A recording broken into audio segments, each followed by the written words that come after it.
우리 오스트리아로 떠나는 우리 이혜진 청년이 있습니다. 우리 그래도 우리 축복하면서 떠나 보내는 게 좋지 않을까 싶습니다. 우리 잠깐 앞에서 일어나면 좋을 것 같습니다. 네. 자, 우리 손 뻗어서 금방 다녀오지만 잘 다녀올 수 있도록 우리 축복해 주시면 좋겠습니다. 하나님의 사랑이 다 함께 우리 찬양하며 우리 예진 청년을 축복합시다.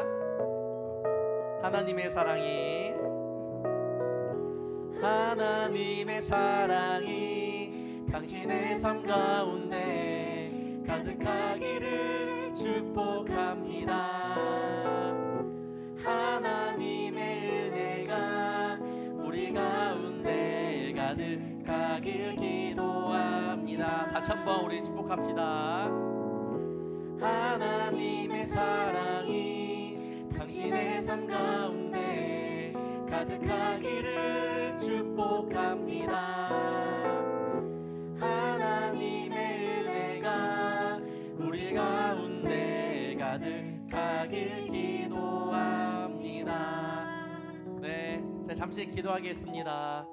아버지 하나님, 좋은 기회를 허락하여 주셔서 저 멀리 오스트리아로 떠나는 예진 청년을 축복하여 주시옵소서. 가서 자신의 비전을 발견하고 또한 하나님의 사랑을 마음껏 누리고 오는 시간 되게 하여 주시옵소서. 만남의 축복을 허락하여 주옵시고 좋은 친구들, 좋은 교수님을 만나서 잊을 수 없는 행복한 시간 보내고 있도록 주께서 함께하여 주옵시고 무엇보다 건강 주님께서 지켜주시옵소서. 감사하며 예수님의 이름으로 기도합니다. 아멘. 박수 한번 보내주세요. 잘 다녀오십시오. 또 예진 청년 간다고 또 선재 청년이 마이크를 드는 또 깜짝 놀랐습니다. 네, 이 시간 하나님의 말씀 함께 나누도록 하겠습니다. 스가랴 7장 4절에서 7절입니다. 저 한 절, 여러분 한 절 그렇게 교독하도록 하겠습니다. 만군의 여호와의 말씀이 내게 임하여 이르시되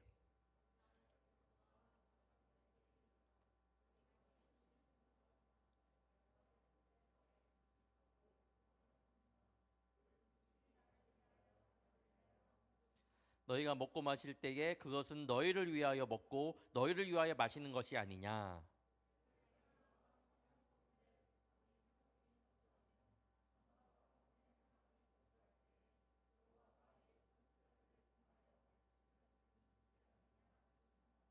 아멘. 오늘 말씀의 주제는 나를 위하여 이렇게 의문문으로 이렇게 끝나는 그런 주제입니다. 최근 코리아 갤럽을 통해서 조사된 한국인의 신앙 의식 조사가 발표가 있었는데 우리나라 국민 중에 종교를 가지고 있다라고 대답한 사람들이 52.8%, 종교가 없다라고 대답한 사람이 47.2%입니다. 10년 전에는 종교를 가진 사람이 더 적었습니다. 50%가 안 됐는데 10년 사이에 종교를 가진 사람이 더 늘어났다라는 거죠. 이 종교 안에는 뭐 기독교, 불교, 천주교 다 여러 방면에 있겠죠. 이 조사 보고서에 아주 흥미있는 대목이 있는데 자신들의 신앙생활과 일상생활이 어느 정도 일치한다고 생각하느냐라는 질문입니다. 개신교인들은요 64.7%가 어느 정도 뭐 비슷합니다라고 이야기를 했습니다. 카톨릭 교인들은 61.5%가 신앙과 내 삶이 어느 정도 일치합니다라고 이야기를 했습니다. 이어서 개신교인들에게 가정생활의 만족도를 물었습니다. 개신교들은 가정생활 만족도가 76.4%라는 그런 보고가 있습니다. 기독교 신앙이 개인의 가정생활에 매우 긍정적인 역할을 하고 있다라는 이야기가 되겠죠. 또한 직장 생활에 대한 질문으로 넘어왔을 때는 근데 조금 다른 그런 지표가 보여집니다. 성인에게 직장 생활에 얼마나 만족합니까? 라는 질문을 또한 학생들에게는 학교 생활이 얼마나 만족하나요? 라고 물으니까 개신교인들이 54.9%가 어느 정도 만족한다라고 이야기를 했습니다. 즉 거의 절반이 직장 생활과 학교 생활에 만족을 하지 못한다라는 이야기가 되겠죠. 이는 가정 생활보다 직장 생활과 학교 생활이 어렵다라는 그런 개신교의 의견이 됩니다. 즉 다시 말하면 신앙인들이 가정에서는 괜찮은데 사회에서는 신앙인답게 사는 것이 참 쉽지 않다라는 결론이 되기도 합니다. 이 질문보다 좀 더 넓은 범위를 넓혀서 외도, 뇌물, 이혼, 낙태, 음주, 흡연, 혼전, 성관계 등 여러 가지 도덕적인 질문들을 했을 때에는요, 30%밖에 안 되는 그런 도덕적인 질문에서는 30%도 안 되는 그런 결과를 보여주었다라는 거예요. 이러한 통계는 한국 기독교인들이 자신이 가지고 있는 신앙과 삶의 모습이 일치하지 못한다라는 이야기를 보여주고 있는 겁니다. 매우 심각한 문제라는 거죠. 우리가 예배당에 와서 예배는 열심히 드리지만 그만큼 삶에 영향이 없다라는 의미가 되기도 합니다. 여러분들은 어떤 모습일까요? 그런데 이런 신앙과 삶의 불일치 문제는요, 지금도 있지만 사실 이전에도 많이 있었습니다. 이스라엘도 예외가 아니었습니다. 오늘 금식에 관한 이야기지만 단지 금식에 대한 메시지가 아니라 단지 이 금식이 종교 행위로서만 제가 여러분에게 이야기하는 것이 아니라 이 금식을 통하여 우리가 삶 가운데 어떠한 회복을 가져올 수 있는지에 대한 말씀을 함께 나누어 보려고 합니다. 저번 주에 말씀을 기억한 청년은 당연히 알겠지만 스가랴서에 나타난 8개의 환상은요, 예루살렘 성전과 그 도성이 어떻게 회복하느냐에 따라 어떻게 회복하느냐에 그 중요한 초점이 맞춰져 있습니다.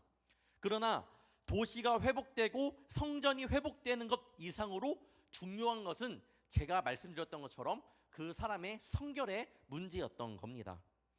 저번 주에 이야기했죠. 스가랴의 중심 메시지가 성전의 회복에 관한 내용도 있지만 사실 그 전에 이스라엘 백성들의 내면을 보는 성결을 다루고 있다라고 말씀을 드렸습니다. 오늘 말씀 다시 한번 들여다보겠습니다. 1절부터 3절입니다. 다리오 왕 제4년 9째 달 곧 기스레월 4일에 여호와의 말씀이 스가랴에게 임하니라. 그때에 베델 사람이 사레셀과 레겜멜렉과 그의 부하들을 보내어 여호와께 은혜를 구하고 만군의 여호와의 전에 있는 제사장들과 선지자들에게 물어 이르되 내가 여러 해 동안 행한 대로 5월 중에 울면 근신하리까 하매. 우리가 오늘 4절부터 7절까지 읽었으니까 어떤 내용인지 헷갈릴 수 있겠지만 제가 차근차근 설명해 드리도록 하겠습니다. 방금 나왔던 이 말씀 가운데 2절에 사레셀 레겜멜렉이라는 사람이 나옵니다. 굉장히 이름만 보니까 어려울 텐데 쉽게 말하면 지금 북쪽에 지금 성전을 건축하고 있는 지금 상황이에요. 스가랴가 환상을 통해 성전이 건축이 멈춰져 있는 이들에게 또 권면을 하고 성전이 다시 건축이 되고 있는 시점 가운데에 지금 누가 내려오냐? 북쪽에서 사레셀과 레겜멜렉과 그다음에 북쪽의 사람들이 지금 그 성전을 짓고 있는 그곳에 내려오고 있는 겁니다.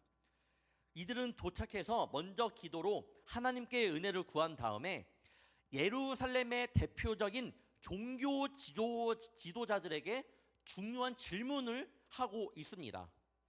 3절에 나와 있는 것처럼 제사장들과 선지자들에게 5월에 너희들 울면서 금식할 거냐라는 그런 질문입니다.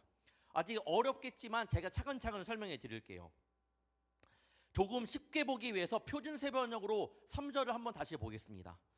만군의 주의 성전에 속한 제사장들과 예언자들에게 물어왔다. 지금 북쪽에서 내려온 이 사람들이 그 예루살렘의 지도자들에게 묻고 있는 말씀입니다. 우리가 지난 여러 해 동안에 해온 그대로 5째 달에 애국하면서 금식해야 합니까? 라는 질문을 하고 있습니다.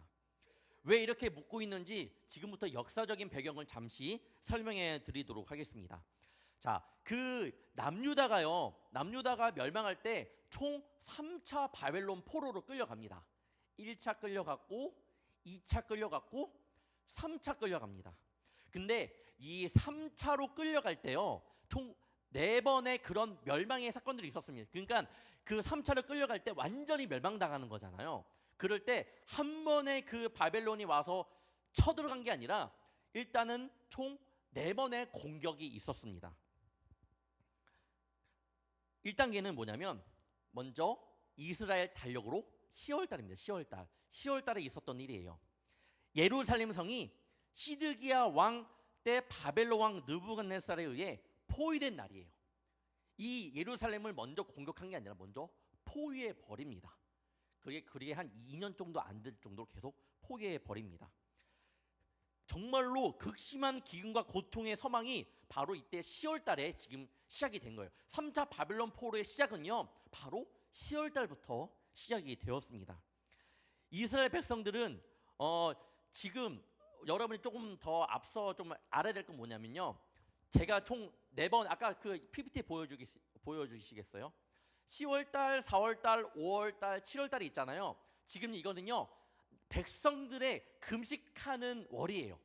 10월 달에 한 번 하고요. 4월 달에 하고 5월 달에 하고 7월 달에 금식을 한단 말이에요. 금식하는 이유에 대해서 제가 지금 말씀드리는 거예요.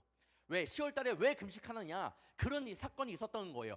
멸망할 때에 일단 멸망할 그 포로로 잡혀가기 전에 포위를 당해 버립니다. 포위를 당해 버리니까 모든 음식이 들어와야 되는데 끊겨 버리는 거예요. 극심한 가뭄과 극심한 기근과 고통의 서망이 10월 달에 시작이 됩니다. 그 안에서는요, 서로 자녀들을 잡아먹을 정도로 굉장히 힘들었습니다. 그러니까 이스라엘 백성들이 포로로 잡혀 있을 때, 완전 포로로 잡혀간 이후에 10월 달을 생각하면서 민족의 비유는 슬퍼하며 해마다 이날이 되면 금식을 했습니다. 왜? 이러한 고통이 다시 일어나지 않았으면 좋겠다라는 마음으로 10월 달에 금식을 시작한 거예요. 자, 4월 달. 그 이후로 10월 달 이후로 포위된 이후로 2년이 좀 채 안 된 4월 9일은요. 시드기야 왕 11년에 바벨론 왕 느부갓네살에게 포위되었다가 멸망을 당해서 시드기야의 그 아들들이 왕 앞에서 죽임을 당한 날이기도 하고요. 왕 자신도 두 눈이 뽑히고 쇠사슬에 결박되어 바벨론으로 끌려간 달이 바로 4월 달입니다. 하나님의 또한 거룩한 성전이 불타고 모든 그런 기물들이 탈취당한 날입니다. 그러니까 이들이 포로로 잡혀있는 상황 가운데에서 그때 4월을 또한 생각하면서 이런 비극이 다시 한번 일어나면 안 된다라는 마음으로 금식하면서 4월 달에 금식을 했던 거예요. 그럼 3단계. 자, 4월 지난 다음에 5월 달에 어떤 일이 있었냐? 바벨론의 왕의 시대 장관 느부사라단이라는 사람이 있었는데 이 장군이 예루살렘에 이르러서 여호와의 전과 성전과 왕궁을 모두 이제 불사르고 모든 집들을 완전히 불태워버리고 예루살렘의 그 성벽을 허물었을 뿐만 아니라 모든 백성을 바벨론으로 잡아간 날이 바로 이 5월 달입니다. 그러니까 다시 한번 이들이 잡혀가서 5월 달을 또한 생각하면서 그때를 잊지 않고 이런 비극이 다시 한번 재발되지 않도록 금식했던 날이었던 거예요. 비애와 슬픔의 날이죠. 자, 4단계. 또 7월 달에 금식을 했습니다. 7월 달에. 바벨론 왕이 옛 유다에 남아있는 끌려갈 때 여러분 남유다의 백성들 100%다 끌고 왔다고 생각하면 안 돼요. 몇 명은 남겨두고 간 겁니다. 그러니까 지금 남유다에 있는 사람들을 지금 통치를 해야 될 거 아니에요. 그때 그달리아라는 사람을 세웠어요. 굉장히 믿음 있는 사람이었는데 이 그달리아는 예레미야 선지자에게 은혜를 베풀고 양식까지 주었던 그런 사람이었는데 하나님의 사람을 도와준 것에 대해 반발하여서 10명이 그 그달리아를 죽이는 사건이 일어납니다. 또한 이 백성들이 그 사건을 듣고 이 사건이 다시 한번 일어나면 안 된다라는 마음으로 10월 달에 금식을 했습니다. 즉 바벨론으로 지금 잡혀간 이후에 몇 번의 금식을 한 거예요? 1년에 무조건 4번을 한 거예요. 4월 달, 5월 달, 7월 달, 10월 달. 그 중에 제일 좀 중요한 달은 4월 달, 5월 달이긴 합니다. 왜냐하면 그만큼 이제 완전히 이제 왕궁이 무너지고 포로로 완전 잡혀갔던 모든 이제 그 남유다가 멸망했던 시기가 4월 달, 5월 달에 조금 많이 있었기 때문에 4월, 5월 중요하긴 했지만 그래도 이들에게는 4, 5, 7, 10이 그들 가운데 이 포로된 상태에서 굉장히 중요했던 해예요. 왜? 그때를 생각하면서 금식을 하면서 하나님 다시금 우리가 이런 일이 우리 가운데 벌어지지 않도록 함께 해주세요라는 마음으로 금식을 했기 때문에 굉장히 중요했단 말이에요. 근데 오늘 스가랴 7장에 몇 월이 나오냐? 3절에 보면요, 5월달이 나옵니다. 5월달. 자, 5월달이면 뭐예요? 성전이 파괴된 것을 생각하면서 울며 금식할 때가 바로 5월달이에요. 그런데 그때 성전의 상황이 어떠했냐? 잘 들어봐요. 5월달에 금식을 했던 이유가 성전이 파괴된 것을 기억하면서 마음에 쓰라리면서 마음에 안타까워하면서 애통하면서 금식하는 날인데, 지금 상황은 어떠냐? 자, 지금은요, 이 스가랴 그 남유다 백성들이 예루살렘으로 온 이후의 이야기입니다. 온 이후에. 그러면 이제 아까 처음에 말했는데 성전이 어느 정도는 이제 재건이 되고 있는 상황이에요. 근데 5월달은 뭐예요? 성전이 불타고 없어진 그 사건. 그러니까 이 베들 사람이 생각이 드는 거예요. 성전이 절반쯤 건축되어서 참으로 기쁜데 그래도 5월에 금식을 해야 됩니까? 5월달에 성전이 무너진 타버린 사건인 거잖아요. 그런데 지금 성전이 어느 정도 지어지고 있는 거, 기쁨이에요. 그러니까 이들이 생각한 거예요. 이렇게 성전이 건축되고 있는데 이때 우리가 금식할 필요가 있습니까? 라고 생각해서 내려와서 예루살렘 사람들이 종교 지도자들에게 물은 사건이 바로 오늘의 이야기라는 거예요. 이들의 말을 통해 무엇을 느끼나요? 처음에 저는 어떤 마음이 들었냐면, 나라를 잃은 그 슬픔 때문에 시작했던 금식이 이제는 형식화되어 버렸구나 라는 생각이 들었습니다. 한국에도 이러한 문화들이 있습니다. 대표적으로 새벽 예배. 새벽 예배를 드리는 것은요, 이거는 해석하는 사람마다 다릅니다. 여러분은 왜 새벽 예배가 생겼다고 생각을 하나요? 예수님께서 이 새벽에 나와 기도하신 모습도 있었지만 한국은 온 세계 온 나라가 새벽 예배를 드려야 되잖아요. 근데 한국이 가지고 있는 고유한 하나의 예배 형식입니다. 이거를 어떤 학자들은 토착화됐다라고 해요. 이런 그 신앙의 모습들이 한국식으로 바뀌었다라는 것을 토착화라고 합니다. 예전에 그 조선 시대 때 아침 일찍 일어나 어머니들이 정화수를 떠나놓고 남편과 자녀들을 위해 조왕신에게 빌던 습관이 이렇게 사경의 기간 중에 새벽 기도를 바뀌었다라는 이야기가 있습니다. 그러니까 없었던 것이 지금은 생겨난 거예요. 수요 예배는 뭐예요? 수요 예배는 왜 생겼습니까? 처음부터 있었던 게 아니에요. 한국 교회 초창기에 일주일에 한 번으로는 부족하다 해서 주중에 모이기 시작한 것이 그 기원입니다. 그런데 때로는 이러한 모습들이 형식화되고 있다라는 것을 이야기해주고 싶습니다. 잘 생각해 보기를 바랍니다. 믿음의 어떤 행위가 주님을 향한 그 예배가 내 안에서 형식화되지는 않았는지, 하나님을 위한 것이라 하지만 사실 내 습관에 따라 믿음 생활을 하는 것은 아닌지 한번 이 시간 돌아보기를 원합니다. 그동안 우리가 새벽 예배를 해왔는데 이제는 새벽 예배 안 해도 우리가 늘 언제 어디서든지 기도할 수 있으니까 새벽 예배를 없애자. 여러분 어떻게 생각해요? 또 수요 예배는 지금 그 예전에는 유튜브도 없었고 일주일에 그 주일에 한 번 예배 드리는 게 어려워서 좀 그래서 수요일날 예배를 세웠는데, 이제는 누군가 만약에 와서 목사님 이제는 월요일, 화요일, 수요일 내가 유튜브로 마음껏 예배 드릴 수 있는데 그러면 수요 예배 없애도 되지 않습니까? 여러분이라면 어떻게 대답을 하겠습니까? 이 예배의 모습이, 저는 그런 질문이 들어온다면 이 예배가 그 사람이 생각하기에는 형식화되어 버렸구나라는 생각이 드는 거예요. 왜요?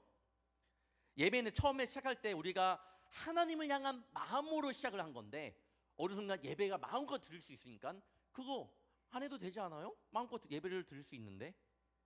여러분, 내 삶 가운데에 형식화되어진 그런 예배가 없는지 한번 돌아보기를 바랍니다. 예배는 그렇게 드리면 안 된다라는 것을 오늘 시간 말씀드리고 싶습니다.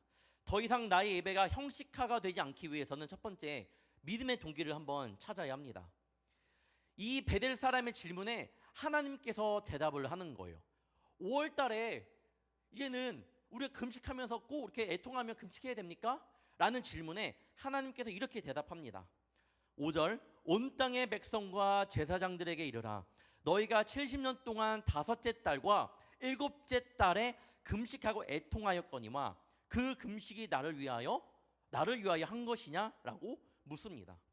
하나님께서 말씀하시는 거예요. 나를 위하여 너희들이 금식을 한 것이냐라고 말씀하고 있는 겁니다. 그것도 여러분 말씀을 보면요, 2번 반복합니다. 나를 위한 것이냐? 너희들 이 금식이 나를 위한 것이었더냐? 6절에 이렇게 말씀합니다. 너희가 먹고 마실 때에 그것은 너희를 위하여 먹고 너희를 위하여 마시는 것이 아니냐. 즉 하나님의 마음은 이거예요. 너희들이 금식을 해야 되냐 안 해야 되냐라고 나한테 물어왔는데, 너희들 그동안 사실 70년간 나라를 생각하면서 애통하며 금식을 한 것이 너희들을 위한 것이지 나를 위한 것이었냐? 정말 나를 위한 것이었냐? 라고 되묻는 겁니다. 이를 통해 하나님께서 말씀하시는 주요 요지가 무엇인가요? 너희들이 그동안 금식할 때에도 너희들의 슬픔을 위한 금식이었지 그것이 나를 위한 것도 아니었는데 너희들 알아서 해라라는 하나님의 말씀이 담겨있는 그런 의미가 됩니다. 하나님에게 중요한 것은요, 그들의 금식도 아니었습니다. 신앙의 어떠한 행위도 아니었습니다. 하나님에게 중요한 것은요, 결국에는 동기였어요. 너희들이 왜 하냐, 왜 금식을 했느냐라는 것이 하나님의 그런 말씀입니다. 금식했다고 하나님께서 그 모습을 귀하게 보실까요? 여러분, 금식을 했다라는 것만 가지고 하나님께서 그 모습을 귀하게 보실까요? 어릴 적, 지금은 많이 없는 것 같은데 어릴 적에 제가 그 설교를 들으면 어떤 분 가운데 40일 동안 금식하고 그렇게 나갔다 그렇게 기도했다라는 그런 분의 이야기를 많이 들을 때가 있었습니다. 생각보다 많이 있었어요. 여러분, 그것이 자랑일까요? 하나님께도 오늘 우리에게 묻습니다. 너는 금식을 왜 하였니? 너는 지금 예배를 왜 드리고 있니? 교회에서 봉사는 왜 하고 있니? 진심으로 나를 위하여 하고 있니? 아니면 너를 위하고 하고 있니? 아니면 습관적으로 하고 있니? 도대체 누굴 위하여 예배드리며 봉사하며 나아가고 있는 거니? 라고 지금 우리에게 묻고 있습니다. 분명히 이스라엘 백성들도 처음에는 안 그랬을 거예요. 처음에 4월달, 5월달, 7월달, 10월달을 생각하면서 마음이 아파서 그렇게 금식을 시작했겠죠. 하지만 그런 것들이 계속 연례 행사처럼 되다 보니까 어느 순간 형식이 되어버린 거예요. 그러면서 내가 왜 금식을 해야 되는지를 잊어버리게 된 겁니다. 왔으니까 해야지 이렇게 변해버린 겁니다. 진정한 동기나 목적은 사라지고 결국에는 자기를 위한 그런 신앙적인 형태만 남게 되었던 거예요. 그러니까 그렇게 질문한 거죠. 성전이 이렇게 지어지고 있는데 우리 이제 성전을 위해서 기도 안 해도 되지 않아? 금식 안 해도 되지 않아? 여러분이 저보다 일찍 불꽃교회 온 청년들도 있잖아요. 처음에 이 불꽃교회 지어졌을 때 이 다목적실에서 예배를 드렸다고 들었습니다. 자, 그때 교회를 얼마나 기도했어요. 이 예배 성전이 하나님 빨리 완공되어서 다 같이 편하게 주님 앞에 예배드릴 수 있도록 함께 해달라고. 그리고 점점 올라와서 여기서 예배드리고, 그리고 본당에서 예배드릴 때는 아마 그 바닥을 뜯어보면 뭐 기도 제목을 썼다고 하잖아요. 여러분 간절히 기도했을 거 아니에요. 자, 이제 성전이 완공이 됐어요. 그럼 교회를 왜 기도 안 합니까? 누구나 안 하겠죠. 성전 지어졌으니까. 하지만 기도하는 사람은 달라요. 기도하는 사람은 그때 더 기도합니다. 왜? 이제는 이 교회를 위해, 정말 교회가 하나님의 교회가 될 수 있도록, 정말 하나님의 사명을 잘 감당할 수 있는 교회가 될 수 있도록 기도하는 게 당연한 모습 아니겠습니까? 이게 우리가 가져야 되는 신앙의 모습인데 이들은 달랐다는 거예요. 신앙의 형태만 남아있을 뿐 그런 내가 예배를 왜 드려야 되는지 동기와 목적이 사라졌습니다. 여러분, 신앙생활 가운데 늘 조심해야 되는 것이 뭔지 알아요? 왜가 빠졌을 때야. 왜라는 것이 빠졌을 때가 굉장히 조심해야 됩니다. 늘 해왔던 대로 그동안 해왔으니까 하게 된다면 신앙적인 딜레마에 빠질 수밖에 없습니다.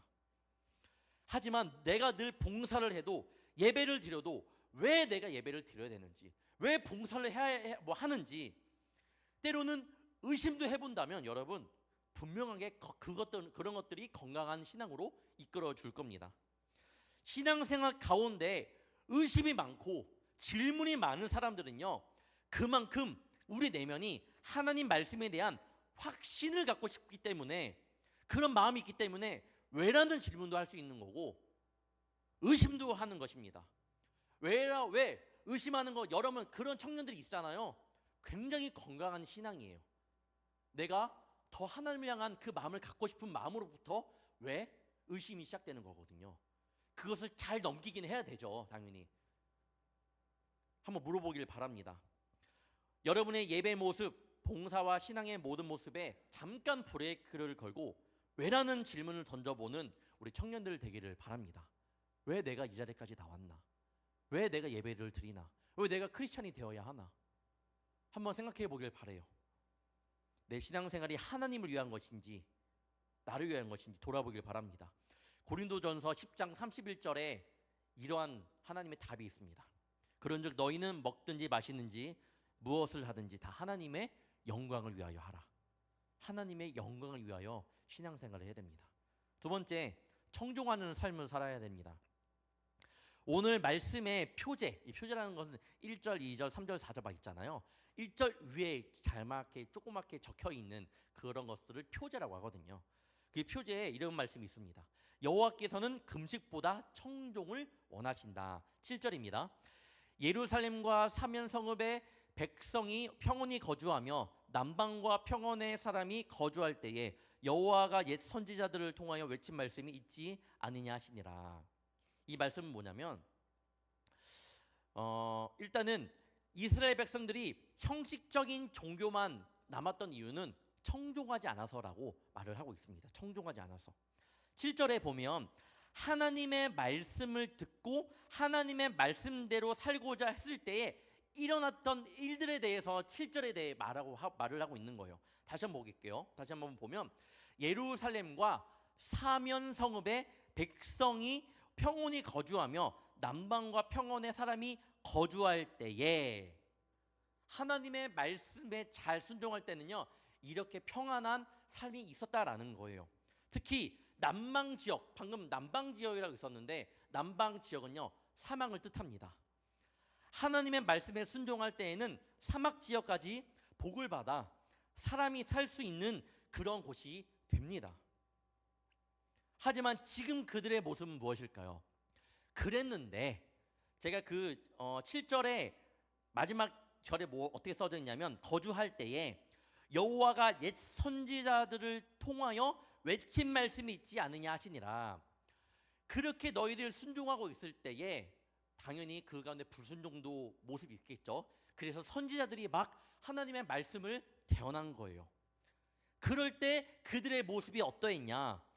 우리가 오늘 4절부터 7절까지 읽었지만 8절부터 14절까지의 말씀은요, 남유다 백성들이 왜 자신의 그 땅에서 쫓겨났는지에 대해서 다시 한번 말씀하고 있습니다. 결국 청종의 문제였거든요. 11절과 13절을 보면 이런 말씀이 있습니다. 그들이 듣기를 싫어하여 등을 돌리며 듣지 아니하려고 귀를 막으며, 13절, 내가 불러도 그들이 듣지 아니한 것처럼 그들이 불러도 내가 듣지 아니하리라. 만군의 여호와가 말하였느니라. 청종하지 않으니까, 들으려고 하지도 않으니까 결국에는 그들의 삶 가운데 멸망의 길, 바벨론의 포로로 끌려갈 수밖에 없는 그런 일이 벌어진 겁니다. 청년들이 간혹 이런 질문을 할 때가 있습니다. 이런 문제를 놓고 목사님이 기도했는데, 그래서 하나님께서 이런 마음을 주신 것 같은데 내가 이렇게 해서 나아가려고 하는데 이 방향이 하나님께서 주시는 방향이 맞는지 안 맞는지 틀린지 궁금하다라는 거예요. 나는 기도를 했는데, 그래서 나에게 이런 음성이 들린 것 같아서 나가려고 하는데 목사님, 이 길이 맞는 거예요, 틀린 거라고 물을 때가 있어요. 여러분에게 질문합니다. 하나님께서 여러분에게 어떤 걸 대답하실 때, 종이야, 이 길이 너의 길이다 라는 그런 음성이 들리기를 기대하면서 기도하시나요? 한번 생각해 보길 바랍니다. 성경을 보면 예수님께서 하늘로 승천하실 때에 성령을 선물로 준다고 해요. 그리고 실제로 그들이 마가의 다락방에서 기도할 때 성령의 임재를 체험합니다. 그럴 때 성령이 임재한 모습이 내가 바로 성령이다라는 음성이 들리지 않았습니다. 바람이 불고 많이들 방언을 하고, 여러분, 우리가 기도하며 나아갈 때 때로는 뜨거움으로, 때로는 잔잔한 물이 흐르는 것처럼 아주 부드럽게 하나님께서 여러분의 길을 이끌어 주심을 믿어야 돼요. 여러분이 그때 가져야 하는 모습은요, 바로 확신이라는 겁니다. 무슨 확신? 이 길이 옳은 길이든 옳지 않은 길이든 하나님은 나를 이곳에 보내실 때에 실수하지 않으시는구나.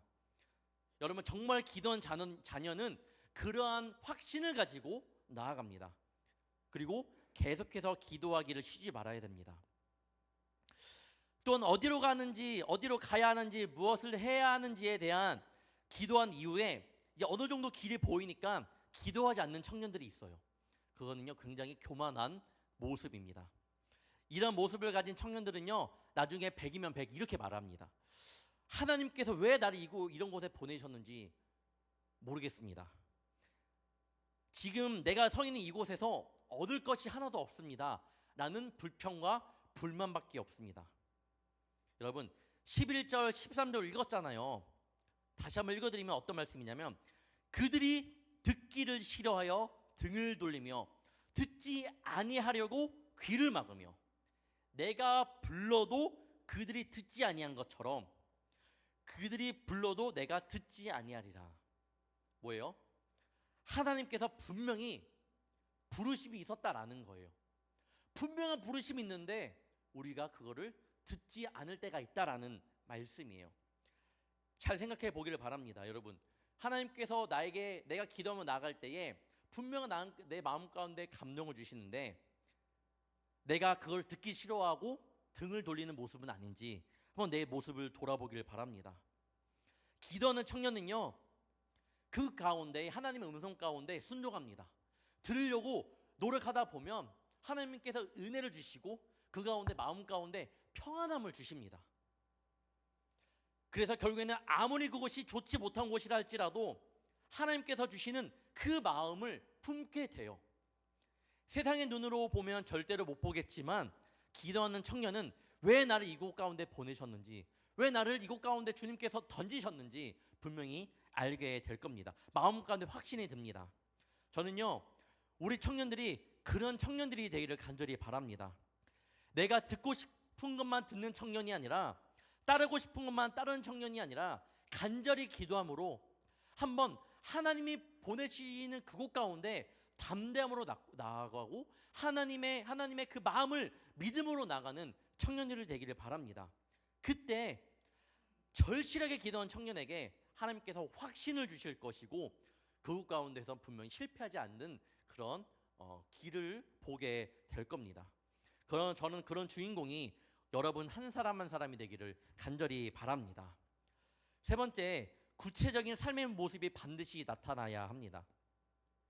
곰곰이 생각해 보면 하나님께서 이렇게 말씀하셨죠. 너희의 금식한 것이 나를 위한 것이냐? 나를 위한 것이냐라고 질문하셨는데, 주님이 하나님께 이런 말씀하셨을 때 금식이 나쁘기 때문에 이런 말씀을 하셨을까요? 여러분 어떻게 생각하세요? 금식이 나쁘기 때문에 이런 말씀을 하신 건가요? 아니죠. 금식이 나쁘다고 말하는 것이 절대로 아니에요. 왜냐? 성경에도 금식에 대해서 많은 이야기를 하고 있습니다. 단 금식하는 그 마음들이 지금 어디 갔냐라는 거예요. 왜? 지금 금식을 통해 나오는 그들의 모습이 단 하나도 없기 때문입니다. 무엇이 참된 금식의 의미입니까? 참된 금식은 어떤 삶으로 나타나야 합니까? 또한 여러분의 참된 예배는 무엇입니까? 여러분의 참된 예배는 어떤 삶으로 나타나야 합니까? 또한 여러분의 참된 봉사는 어떤 겁니까? 여러분의 참된 봉사는 어떤 삶으로 나타나야 합니까? 9절 10절입니다.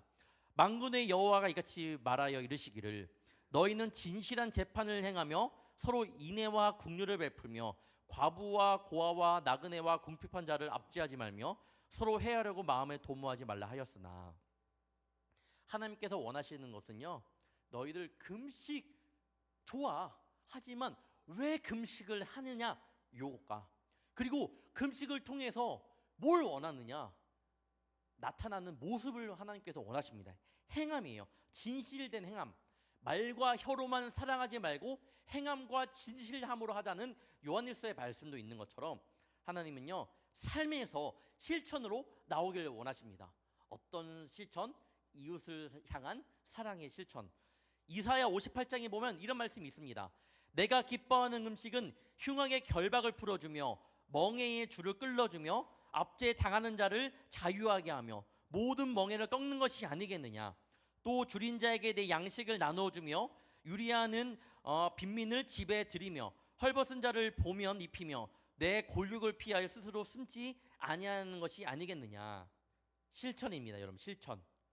하나님께서 원하시는 것은 실천이고요. 이웃 사랑에 대한 실천뿐이냐? 아닙니다. 이사야 58장 4, 5절을 보면 보라 너희가 금식하면서 논쟁하며 다투며 악한 주먹으로 치는도다. 너희가 오늘 금식하는 것은 너희의 목소리를 성달하게 하려는 것이 아니니라. 이것이 어째 내가 기뻐하는 금식이 되겠으며. 이웃을 향한 긍휼의 마음뿐만 아니라 여러분 서로를 돌아보고 다툼이 없고 사랑으로 하나 되기를 간절히 원하시는 거예요. 예배를 통해 봉사를 통해 우리의 신앙생활을 통해 결국 나타나야 되는 모습은 바로 사랑입니다. 사랑이 실천의 모습이에요. 여러분 말씀을 마치기 전에 다시 한번 말씀드립니다. 왜 우리가 신앙생활 하는지에 대한 이러한 동기가 없다면 설교를 듣는 것은요 무의미하고요 예배마저도 무의미합니다. 이는요 호세아 말씀과 아모스 말씀에 잘 나타나 있습니다. 호세아 6장 6절 나는 인애를 원하고 제사를 원하지 아니하며 번제보다 하나님을 아는 것을 원하노라.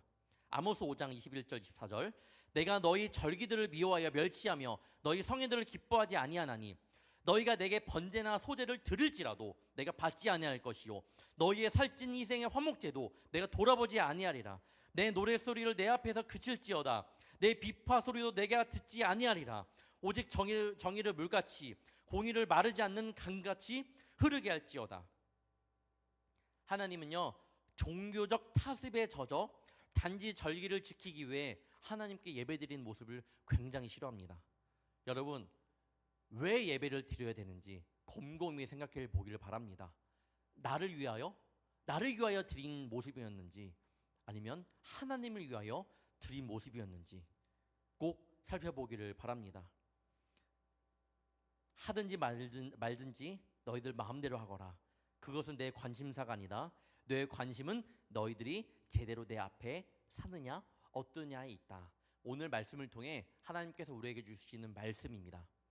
왜라는 질문을 던져보고 때로는 의심도 해보고 풀리지 않으면 저에게 질문도 하면서 여러분의 신앙 그냥 물 흘러가듯이 가는 신앙이 아니라 이 청년의 때에 반듯하게 굳건한 반석 위에 세워지는 그런 신앙이 되기를 주님의 이름으로 축원합니다. 기도하겠습니다. 사랑의 주님, 마냥 그동안 신앙생활을 오래 해왔으니까 습관처럼 믿음 생활을 하는 것이 아닌 왜 나를 이 자리에 불러주셨는지, 왜 내가 주님께 예배해야 하는지, 내 시간을 왜 주님께 드려야 하는지 물으면서 때로는 의심도 해보며 자신의 믿음 가운데 견고히 서는 청년들 되기를 간절히 원합니다. 이러한 물음과 의심이 있는 청년들은 주님을 향한 그 믿음을 더 견고히 하고 싶은 마음에서 비롯되는 마음이오니 주저하지 않고 주님께 계속 물으며 그 답을 반드시 찾아 주님 앞에 나아가는 청년들 되게 하여 주시옵소서. 형식화된 틀, 고정된 나의 믿음의 모습을 벗어던지고 나를 위해 믿음 생활을 하는 것이 아닌 진짜 내가 사랑하는 하나님을 위하여 믿음 생활을 하는 귀한 주의 자녀들이 되기 원합니다. 여기 있는 주의 자녀들의 마음을 바꿔주시고 이끌어 주옵시며 다시 한번 하나님을 더욱더 간절히 사랑하는 주의 자녀들로 변하게 하여 주시옵소서. 그런 마음으로 살아가기를 원합니다. 초심을 다시 한번 찾기를 원합니다.